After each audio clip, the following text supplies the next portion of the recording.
Hello and welcome to the Savera. Vice President Jagdeep Dhankar recently made a statement in which he referred to children going abroad for studies as a disease. एक नई बीमारी और है बच्चों में आपको address करना विदेश जाने की,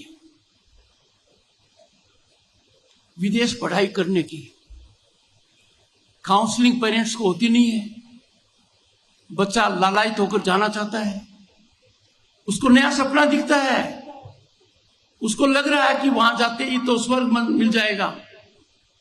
कोई आंकलन नहीं है किस संस्था में जा रहा है, किस देश में जा रहा है। बस एक अंधाधुंध रास्ता है, मुझे विदेश जाना है। आपको आश्चर्य होगा, 18 से 25 साल के बीच में जो बॉयज एंड गर्ल्स हैं वो एडवर्टीजमेंट से प्रभावित हो जाते हैं। और अंदाजा क्या है, 2024 में 1.35 मिलियन 13,50,000 छात्र छात्राएं विदेश गए। The statement raises questions about him because when ordinary people go abroad, it is called a disease. But when the children of prominent leaders study abroad, it is proudly tweeted. If the Vice President believes that studying abroad is a disease, he could have first shared his views with the leaders of his own party. Many prominent leaders and ministers send their children abroad for studies. For example, Jyotiraditya Scindia's son studied at Yale University and the London School of Economics, while Shivraj Singh Chauhan's son Kartikeya completed his LLM from Penn University. The question arises, if the country's universities are so poor that all the top politicians, businessmen, bureaucrats send their children abroad for studies, why is there no effort to improve them in our own country? Many leaders' children have studied abroad because universities there are considered excellent in terms of quality. It's not just about reputation, the standard of education is genuinely high. It's also true that children who go abroad don't just go to chase dreams or seek a new life. They know that there are serious problems in the country's education system.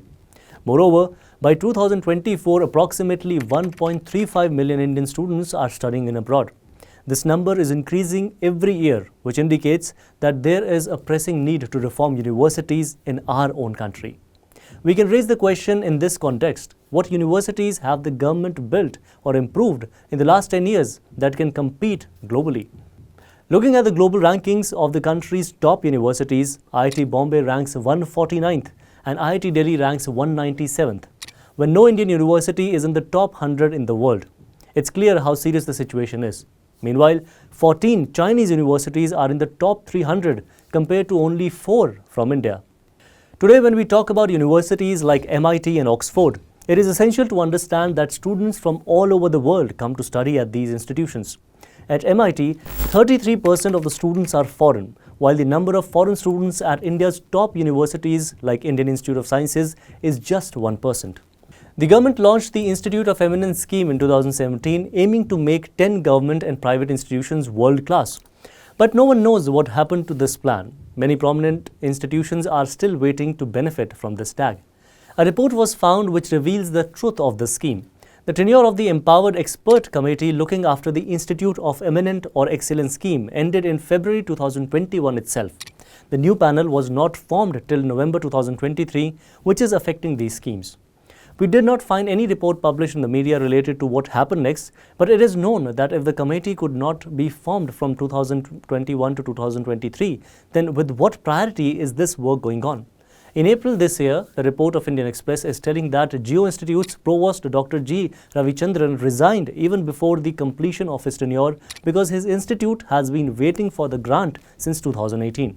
4 months after this, Dean Dr. Ravindra Chittur also resigned. Additionally, due to the lack of employment opportunities, many students are forced to go to abroad. The number of Indian students studying in Canada is continuously increasing, but limited work opportunities there loom over their future like a sword. At the same time, the number of Indians illegally entering the US is also rising rapidly. Concrete steps must be taken to improve the country's education system so that Indian students are not forced to go abroad. Meanwhile, middle-class families are being compelled to take on massive loans to fund their children's education, and to repay these loans, students are forced to work while studying abroad. Thank you for watching and stay tuned to the Savera.